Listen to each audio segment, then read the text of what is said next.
नमस्कार बच्चों, आज की हिंदी की कक्षा में आपका स्वागत है।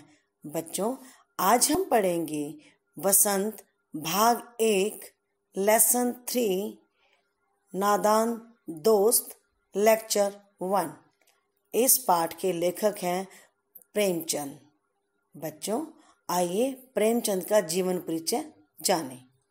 मुंशी प्रेमचंद जी का जन्म एक गरीब घराने में बनारस के पास लम्ही नामक गांव में 31 जुलाई 1880 को हुआ था। उनका असली नाम श्री धनपत राय था। माता का नाम आनंदी देवी व पिता का नाम मुंशी अजायब लाल था। उनके पिता डाक खाने में मुंशी थे, इसी कारण उनके नाम के साथ भी मुंशी लगाते हैं।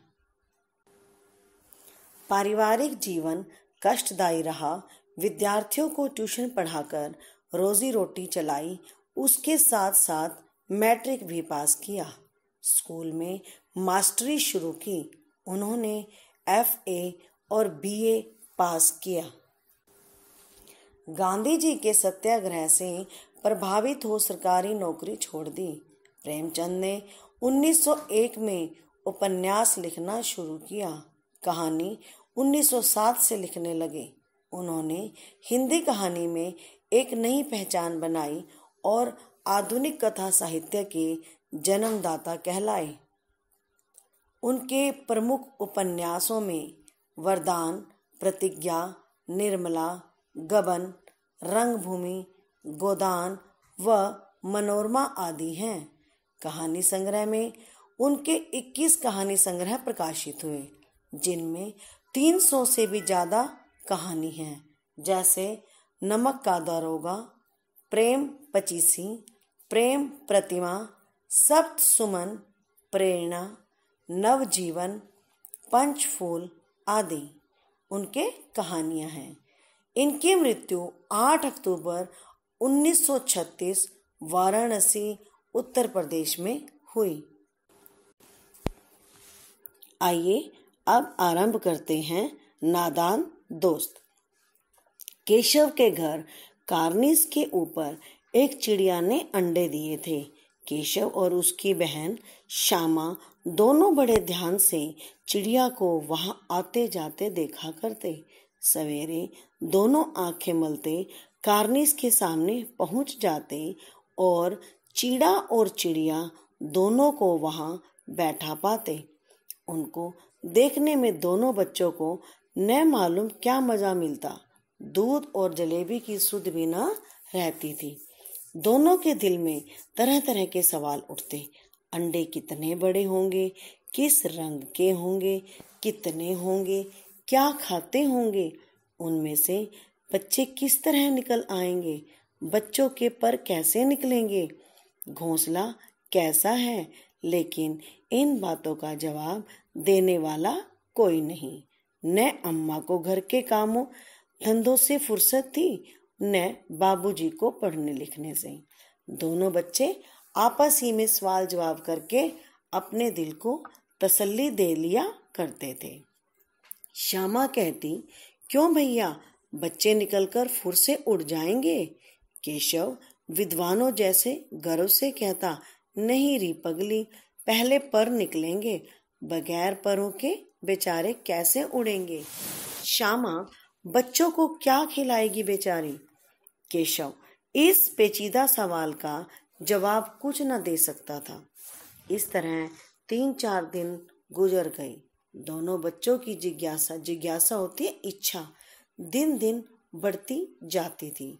अंडों को देखने के लिए वे अधीर हो उठते थे। अधीर का अर्थ होता है बेचैन हो जाना।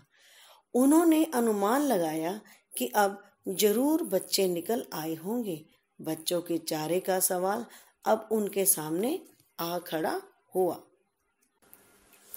चिड़िया बेचारी इतना दाना कहाँ पाएगी कि सारे बच्चों को पेट भरे। गरीब बच्चे भूख के मारे चूं चूं करके मर जाएंगे। इस मुसीबत का अंदाजा करके दोनों घबरा उठे। दोनों ने फैसला किया कि कार्निस पर थोड़ा सा दाना रख दिया जाए। श्यामा खुश होकर बोली, तब तो चिड़िया को चारे के लिए कहीं उड़कर ना जाना पड़ेगा ना। केशव, नहीं, तब क्यों जाएंगी? श्यामा, क्यों भैया, बच्चों को धूप न लगती होगी। केशव का ध्यान इस तकलीफ की तरफ न गया था। बोला, जरूर तकलीफ हो रही होगी, बेचारे प्यास के मारे तड़पते होंगे, ऊपर छाया भी तो कोई नहीं। आखिर यही फैसला हुआ कि घोंसले के ऊपर कपड़े की छत बना देनी चाहिए। पानी की प्याली और थोड़े से चावल रख देने का प्रस्ताव भी स्वीकृत हो गया। दोनों बच्चे बड़े चाव से काम करने लगे।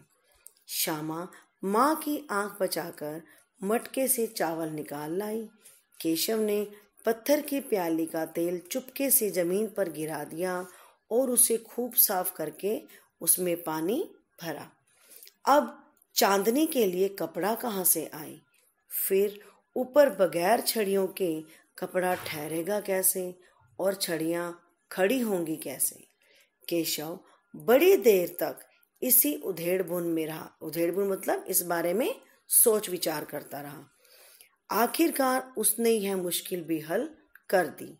श्यामा से बोला, जाकर कूड़ा फेंकने वाली टोकरी उठा लाओ, अम्मा जी को मत दिखाना। श्यामा, वह तो बीच से फटी हुई है, उसमें से धूप ना जाएगी। केशव ने झुंझलाकर कहा, तू टोकरी तो ला, मैं उसका सुराख बंद करने का कोई हिकमत निकालूंगा। हिकमत होता है तरकीब या युक्ति। श्यामा दौड़कर टोकरी उठा लाई।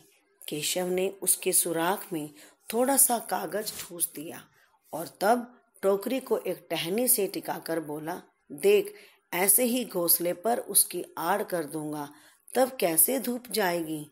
श्यामा ने दिल में सोचा, भैया कितने चालाक हैं।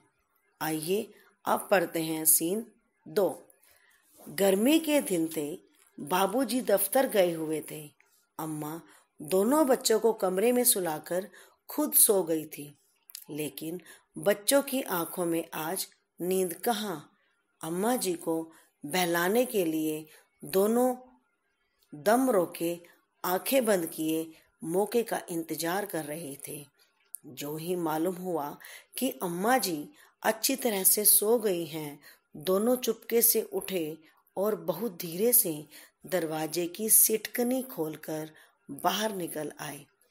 अंडों की हिफाजत की तैयारियां होने लगी।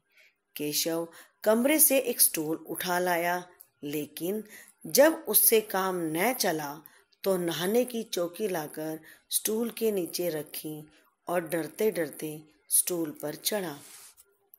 श्यामा दोनों हाथों से स्टूल पकड़े हुए थी। स्टूल चारों टांगे बराबर न होने के कारण जिस तरफ ज्यादा दबाव पाता था, जरा सा हिल जाता था। उस वक्त केशव को कितनी तकलीफ उठानी पड़ती थी, यह उसी का दिल जानता था। दोनों हाथों से कार्निस पकड़ लेता और श्यामा को दबी आवाज से डांटता, अच्छी तरह पकड़, वरना उतरकर बहुत मारूंगा। मगर बेचारी श्यामा का दिल तो ऊपर कार्निस पर था। बार बार उसका ध्यान उधर चला जाता और हाथ ढीले पड़ जाते। तो बच्चों, आज का पाठ हम यहीं तक पढ़ेंगे। इसका शेष भाग अगले वीडियो में पढ़ेंगे। आप इस पाठ को ध्यान से पढ़िए और इसका अध्ययन कीजिए। धन्यवाद।